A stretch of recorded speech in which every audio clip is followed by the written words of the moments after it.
তোমরা যারা মাদক সেবী এবং মাদক ব্যবসায়ী এরা মিছিল করো, তাহলে আপনার বিএনপির মিছিল অত বড় হবে না। যে থানার পাশে, এই কথাটা আমাদের কাছে আছে একদম কর্নারে, মানে ওই যে ক্যাশ ঢুকায় আবার আরেক ক্যাশ দিয়ে মাল দেয়। ছাত্রদল, যুবদল সবাই যে কথাটা বলছে ওই কথাটাই আমি আপনারে বলার জন্য, যে আপনি বলছেন যে 2000 আমরা কর্মী আছি যারা আপনার কাছাকাছি থাকি, আপনি 98,000 বাকি যে ভোটাররা তাদের পক্ষ থেকে আমি একটা কথা বলতে চাই, যে যদি আপনি এই গৌরনদী থেকে মাদক মুক্ত করতে পারেন তাহলে ওই 98,000 লোক আপনাকে শুভেচ্ছা জানাবে।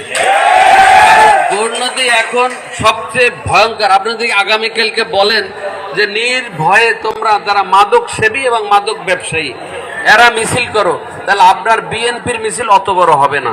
ওদের মিছিল যত বড় হবে, এত বড় মিছিল হবে যে আপনার সমস্ত বিএনপি নেতা কর্মীরা তাদের সমপর্যায়ের মিছিল করতে পারবে না। এই পর্যায়ে গৌরনদী চলে আসছে, যেটা আওয়ামী লীগের আমলে প্রকাশ্য রূপ নিয়েছিল, তার চেয়েও বেশি প্রকাশ্য রূপ এখন আছে।